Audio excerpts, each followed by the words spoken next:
Hello everyone, welcome to Hindi रोचक कहानियाँ channel. आज की कहानी है आई मिलन की रात। ये कहानी स्वरचित और मौलिक है। इसके सभी पात्र काल्पनिक हैं।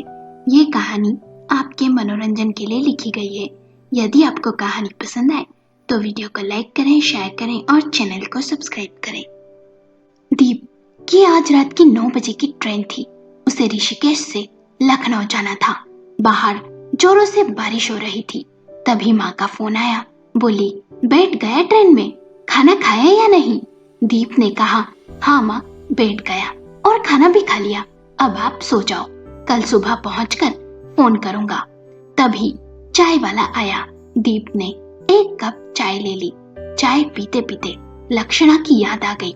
उसे कितना पसंद था बारिश में भीगना और फिर चाय की टपरी पर बैठ चाय पीना। क्यों किया उसने ऐसा मेरे साथ? काश काश आज वो मेरे साथ होती। मैंने तो उसे कितना चाहा। दीप अतीत की गहराइयों में डूबता जा रहा था।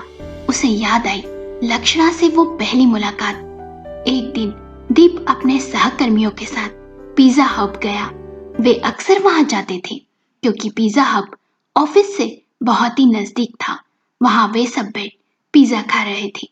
तभी एक लड़की के चिल्लाने की आवाज आई। वो पूरी तरह से वेटर को चिल्ला रही थी। तभी वहां एक लड़की पेमेंट काउंटर से उठकर आई और लड़की ने उस लड़की से कहा, सॉरी मैडम, वो नया है, गलती हो गई, प्लीज उसे माफ कर दे, नहीं तो बेचारे की नौकरी चली जाएगी। फिर वो लड़की चुप हो गई और वेटर सॉरी बोल चला गया। तभी दीप को उस लड़की का आना और उस लड़के का बचाव करना बहुत अच्छा लगा। 2 दिन बाद दोपहर को दीप फिर अपने सहकर्मी के साथ कॉफी पीने गया। उसकी निगाहें पेमेंट काउंटर पर बैठी उस लड़की पर ही थी। उसकी स्माइल, बात करने का अंदाज, उसके खुले हुए बाल उसे अपनी तरफ आकर्षित कर रहे थे। कॉफी पीने के बाद दीप पेमेंट करने काउंटर पर गया। उसने उसके बेच पर नाम पढ़ा। लिखा हुआ था लक्षणा त्रिपाठी। उसके मुस्कुराकर थैंक्स कहने पर दीप के दिल के तार फिर झंझना गए। फिर रोज का हो गया। अब वो रोज कॉफी पीने पिज्जा हब जाने लगा। दिन रात लक्षणा के बारे में सोचने लगा। उसका नाम अपने नाम के साथ जोड़ने लगा। एक दिन रात के 9 बजे बहुत जोरों से बरसात हो रही थी। लक्षणा ऑटो के लिए पिज्जा हब के सामने खड़ी हुई थी, पर उसे ऑटो नहीं मिल रहा था। तभी दीप पिज्जा हब से बाहर निकला। उसने लक्षणा को देखा और उसके पास गया और बोला, आपको कहाँ जाना है? मैं आपको छोड़ देता हूँ। लक्षणा ने पहले इनकार कर दिया, पर दीप के दोबारा कहने पर सोचने लगी, क्या पता बारिश के कारण ऑटो मिले या ना मिले। अगर देर हो गई तो माँ परेशान हो जाएगी। वैसे भी इस लड़के को मैं अधिकतर देखती ही हूँ। लक्षणा बाइक पर बैठ जाती है। दीप लक्षणा को अपने बारे में बताता है। वो यहाँ अपनी मम्मी और भाई भाभी के साथ रहता है और पास ही की कंपनी में काम करता है। लक्षणा कहती है वो अपनी माँ के साथ यहाँ रहती है और पिज्जा हब में काम करती है। दोनों में कुछ देर बातें होती है और घर आ जाता है। लक्षणा थैंक्स बोल चली जाती है। दीप अब जब भी पिज्जा हब जाता तो लक्षणा उसे देख मुस्कुराती और बातें भी करती। कभी कभी दीप उसी समय वहां से गुजरता। जब लक्षणा ऑटो के लिए खड़ी होती तो उसे घर भी छोड़ देता। कम समय में दोनों में अच्छी दोस्ती हो गई थी। कभी जल्दी छुट्टी ले लक्षणा दीप के साथ मूवी जाती, तो कभी शॉपिंग, तो कभी गार्डन। एक दिन शाम को जोरों से बारिश हो रही थी। लक्षणा ने दीप को फोन कर मिलने आने को कहा। जब दीप आया तो बोली, चलो आज एक जगह मैं तुम्हें ले चलती हूँ। दोनों एक छोटी सी पहाड़ी पर गए जहाँ से बहुत सुंदर नजारा दिखता। बारिश में भीगने लगे। वहां टपरी पर बैठ चाय पी। अब वे अक्सर उस जगह पर जाने लगे। दीप का मन तो करता लक्षणा से अपने दिल की बात कहे, पर उसे लगता कहीं लक्षणा उससे दोस्ती ना तोड़ दे। वैलेंटाइन डे आने वाला था। दीप ने सोचा इससे अच्छा मौका नहीं मिलेगा। उस दिन वो उसे उसी जगह पर ले गया। दीप चॉकलेट गुलदस्ता भी लाया था। दोनों वहां बैठे बातें करने लगे। दीप ने कहा, लक्षणा, मुझे बात घुमाकर करना नहीं आता। मैं तुमसे पूछना चाहता हूँ, क्या तुम उम्र भर के लिए मेरी हमसफर बनोगी? लक्षणा ये सुन कहती है, मुझे तुम पसंद हो दीप, और मैं भी यही चाहती हूँ। दीप और लक्षणा की प्रेम कहानी शुरू हो जाती है। रोज मिलना, घूमना, घंटों बातें करना। एक दिन दीप अपनी माँ, भैया, भाभी से मिलवाने लक्षणा को अपने घर भी ले जाता है और उसके परिवार को भी लक्षणा बहुत पसंद आती है। कुछ समय बीता। एक दिन दीप पिज्जा हब गया। उसने देखा लक्षणा वहां किसी लड़के से हंसकर बातें कर रही थी। वो लड़का दिखने में अच्छे घर से लग रहा था। उसने सोने की चेन, ब्रेसलेट पहना हुआ था, पर बहुत ही काला और कम हाइट का था। फिर कुछ देर बाद वो कार से चला गया। उसके जाने के बाद दीप लक्षणा के पास गया और पूछा, कौन था वो? लक्षणा ने कहा, अरे वो एक ग्राहक है, सचिन नाम है, रोज यहाँ आते हैं, तो जान पहचान हो गई। आजकल दीप जब भी लक्षणा को फोन करता, उसका फोन व्यस्त ही आता। रात को भी वो फोन नहीं उठाती, मिलने भी कम ही आती। जब दीप ने लक्षणा से पूछा तो बोली, बहुत काम रहता है पिज्जा हब में आजकल, इसलिए व्यस्त रहती हूँ, और रात को माँ किसी न किसी से बात करने लग जाती है फोन पर। लक्षणा का जन्मदिन आया। उस दिन दीप ने सोचा, लक्षणा को उसकी पसंदीदा जगह पर ले जाऊंगा, और उसके लिए उसने एक घड़ी भी खरीदी। दीप ने लक्षणा को फोन कर कहा, मैं तुम्हें पिज्जा हब लेने आता हूँ, पर लक्षणा ने मना कर दिया। बोली, आज काम बहुत है, मैं नहीं आ सकती, कल मिलूंगी। इस पर दीप ने सोचा, मैं पिज्जा हब जाकर उसे गिफ्ट दे आता हूँ। पर जब दीप वहां गया तो लक्षणा के सहकर्मी ने कहा कि वो तो पहले ही जा चुकी है। दीप को समझ नहीं आया, लक्षणा ने झूठ क्यों कहा। दीप ने फोन लगाया, पर उसने नहीं उठाया। 5 दिन हो गए। लक्षणा का ना तो फोन आया और ना ही वो पिज्जा हब आई। दीप लक्षणा के घर भी गया, वहां भी ताला लगा हुआ था। उसे समझ नहीं आ रहा था वो आखिर गई कहाँ है। धीरे धीरे इस बात को 15 दिन हो गए। अब तो फोन भी बंद आने लगा। दीप पागलों की तरह लक्षणा को ढूंढने लगा, पर वो ना मिली। 1 महीना हो गया। दीप का हाल बेहाल था। उसे लग रहा था कहीं लक्षणा के साथ कोई अनहोनी तो नहीं हो गई। दीप की हालत उसके भाई से देखी नहीं जा रही थी, इसलिए एक दिन उसका मन बहलाने के लिए उसे मॉल मूवी दिखाने ले गए। भाभी ने कहा, आप टिकट लो देवर जी, मैं पॉपकॉर्न लेकर आती हूँ। दीप टिकट की लाइन में लगा था, तभी लड़की की हंसी की आवाज सुन पीछे मुड़ा। वो उसे देख हैरान था। वो लक्षणा थी। दीप अपनी सुध बुध खो बैठा और लक्षणा के पास जा उसका हाथ पकड़ बोला, कहाँ चली गई थी तुम? कितना ढूंढा तुम्हें पागलों की तरह। तभी लक्षणा ने कहा, छोड़ो मेरा हाथ, और तभी आवाज आई, ये क्या बदतमीजी है मिस्टर, मेरी वाइफ का हाथ छोड़ो। दीप ने देखा वो लड़का और कोई नहीं, सचिन था। दीप बड़बड़ाया, वाइफ? लक्षणा, तुमने शादी कर ली, पर क्यों? तुम तो मुझसे प्यार करती थी ना। लक्षणा ने कुछ नहीं कहा और सचिन के साथ चुपचाप चली गई। दीप भूत बन खड़ा रहा। उसे समझ नहीं आ रहा था आखिर क्या हुआ। उसके भैया भाभी उसे घर ले गए। अगले दिन दीप पिज्जा हब गया और लक्षणा की सहकर्मी प्रज्ञा से मिला। उसने उससे कहा, प्लीज बताओ ना, वो सचिन कहाँ रहता है? प्रज्ञा ने उसे ऑर्डर डिलीवरी में से सचिन के घर का पता बता दिया। दीप जानने को बेताब था, आखिर लक्षणा ने ऐसा क्यों किया। दीप उस पते पर गया। उसने देखा एक बड़ा सा घर है, बाहर सिक्योरिटी गार्ड खड़ा था। दीप ने कहा, मैडम से मिलना है। सिक्योरिटी गार्ड ने अंदर इंटरकॉम किया और सिक्योरिटी गार्ड ने दीप को अंदर जाने से मना कर दिया।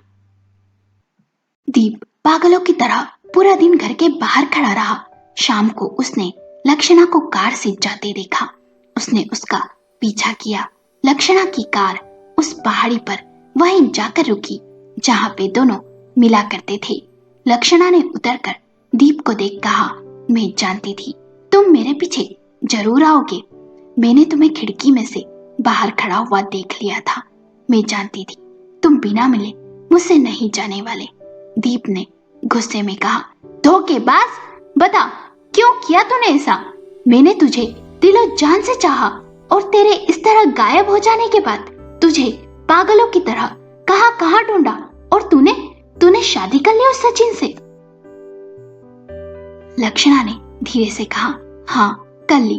जानना चाहते हो तो सुनो। मेरा बाप एक फैक्ट्री का मैनेजर था, पर मेरे बाप को बुरी आदत थी। उसे शराब के साथ साथ वेश्याओं में दिलचस्पी थी। वो जो कमाता उन्हीं पर लुटा देता। इस बात को लेकर रोज घर में कलह होता।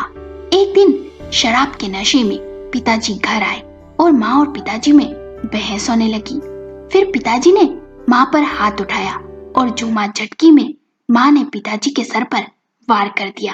पिताजी की मौत हो गई। माँ को बड़ी मुश्किल से केस लड़कर छुड़वाया। मैं मात्र 12 साल की थी।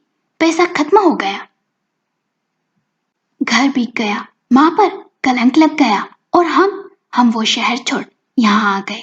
माँ ने लोगों के घर काम कर 12वीं तक पढ़ाया। फिर मैंने पिज्जा हब पर काम करना शुरू किया।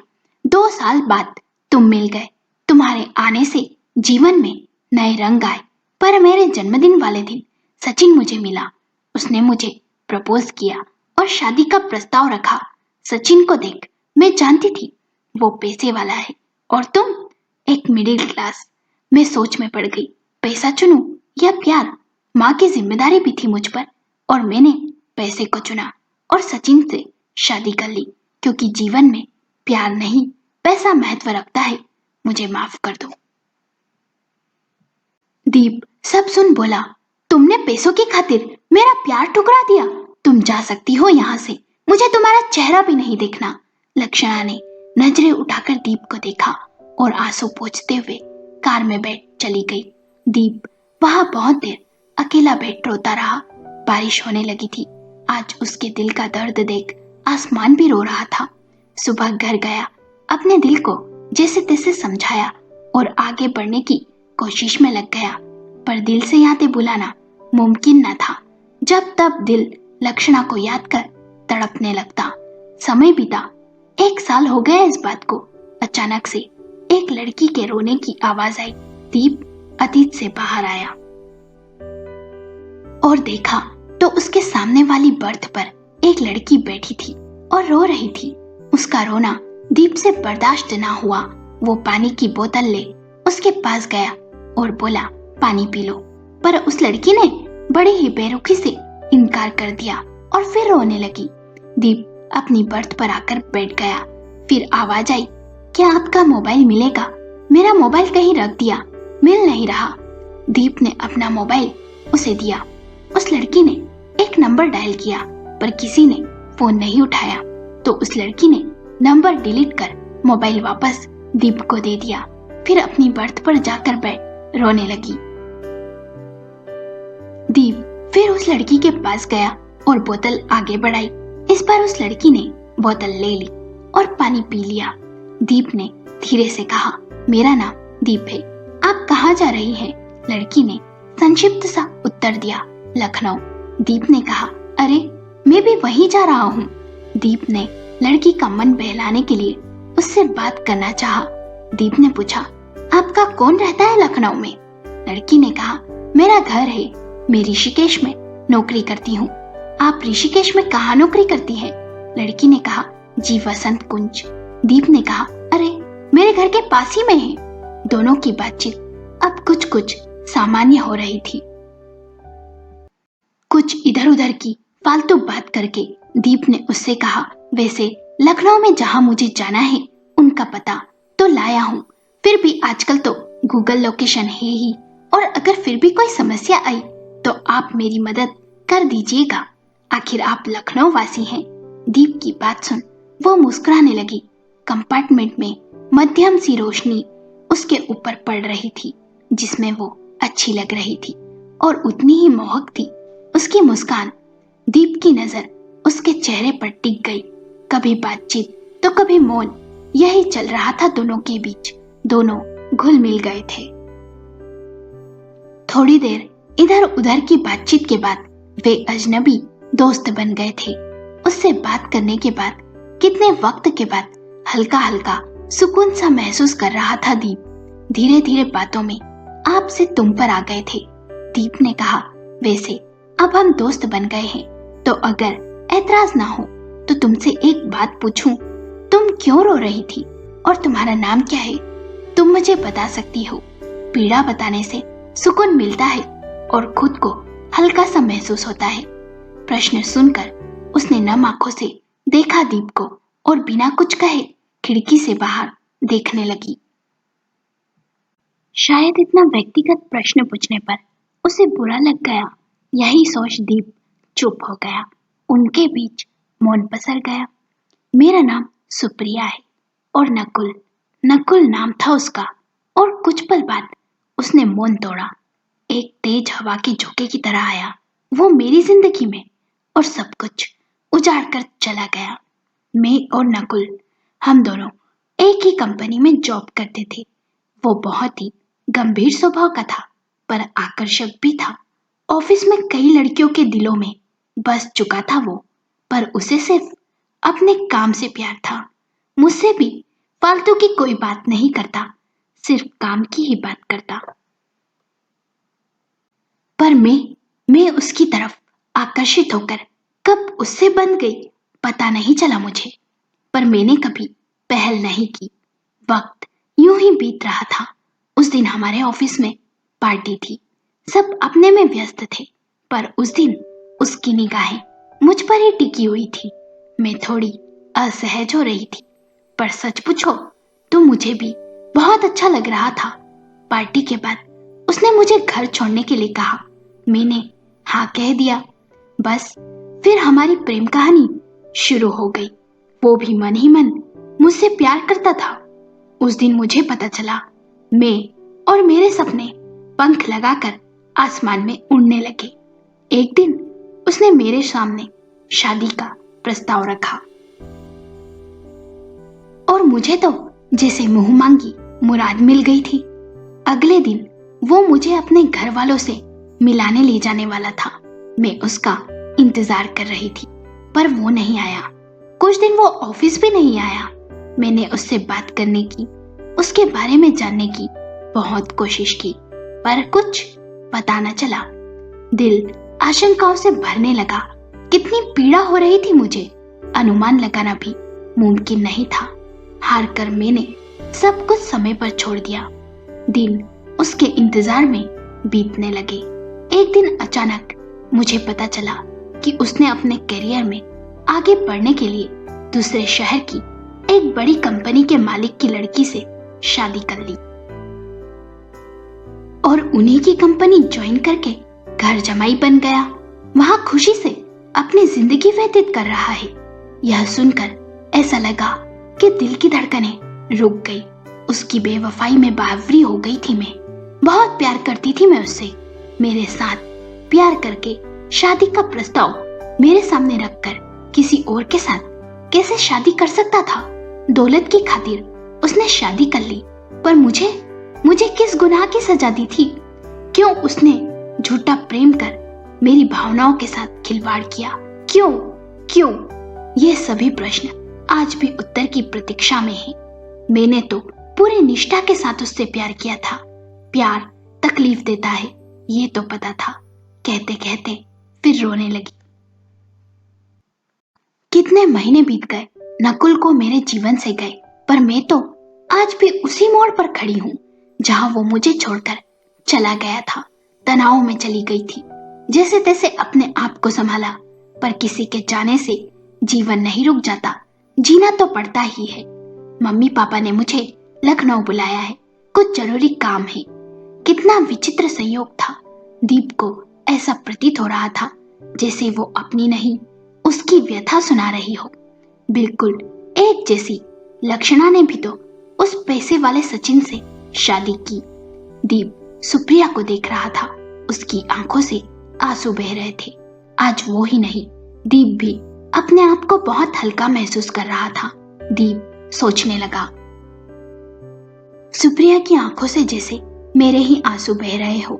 जो दर्द नासुर बन मेरे दिल से रीस रहा था, उस पर अनजाने में सुप्रिया ने मरहम लगा दिया।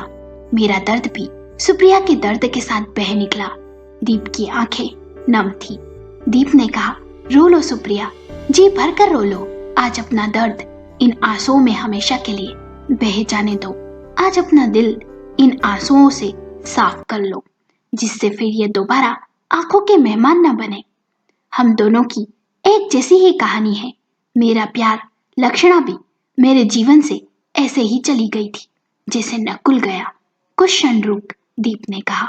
यह सुन सुप्रिया ने कहा, क्या तुम्हारे साथ भी ऐसा ही कुछ हुआ? दीप ने कहा, हाँ। और अपनी कहानी सुप्रिया को सुना दी। कहानी सुन सुप्रिया दुखी हो गई। उसने कहा, मैं ही नहीं, मतलब और भी ऐसे लोग हैं दुनिया में जो इस दर्द से गुजरे हैं। दोनों ने एक दूसरे से बात कर अपना दिल हल्का किया। सुप्रिया ने कहा, तुमने सच कहा था दीप, अगर किसी अजनबी के सामने अपना दिल खोल दो तो बहुत सुकून मिलता है। आज कितने महीनों के बाद कितना सुकून, कितना हल्का महसूस कर रही हूँ। ऐसा महसूस हो रहा है जैसा मेरा दिल नकुल से मुक्त हो गया। दीप ने कहा, मेरा भी लक्षणा मुक्त। कहकर वे दोनों हंसने लगे। आज बहुत दिनों के बाद बहुत खुलकर हंसे थे दोनों। सुबह हो गई थी, लखनऊ आ गया था। दोनों ने अपना मोबाइल नंबर एक दूसरे को दिया और अलविदा के चले गए। सुप्रिया अपने घर चली गई और दीप एक होटल में गया। उसने कुछ देर आराम किया और फिर रेडी होकर होटल से निकल गया। मोबाइल पर उसके भैया ने एक पता भेजा हुआ था। उसने उस पते पर जाकर घर की बेल बजाई। दरवाजा एक औरत ने खोला। दीप ने उन्हें नमस्ते किया और अपना परिचय दिया। औरत ने उसे बैठने को कहा। कुछ देर बाद एक लड़की हाथ में चाय की ट्रे लेकर आई। जैसे ही दीप ने उसे देखा तो बोला, सुप्रिया तुम? सुप्रिया भी दीप को देख हैरान थी। दरअसल दीप अपनी माँ और भाई के कहने पर लड़की देखने आया था। कुछ औपचारिकता के बाद दीप और सुप्रिया अकेले में बात करने के लिए छत पर गए।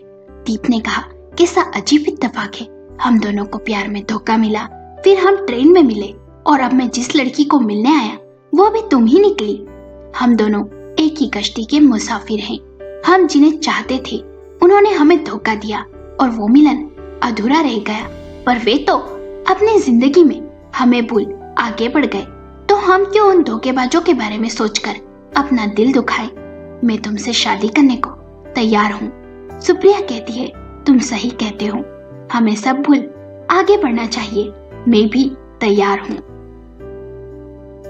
मुझे खुशी होगी कि मेरा हमसफर मेरी जिंदगी की उस कड़वी सच्चाई को जानता है। दोनों अतीत भूल एक दूसरे में खो जाना चाहते थे।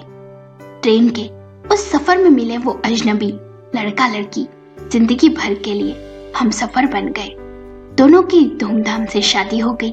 गम के बादल छट गए और आई मिलन की वो रात। सुप्रिया और दीप दोनों ही अपनी दुनिया में बेहद ही खुश थे। दोस्तों, आपको कहानी कैसी लगी? हमें अपने विचार कमेंट करके बताएं। कहानी पसंद आई हो तो लाइक करें, शेयर करें और चैनल को सब्सक्राइब करें।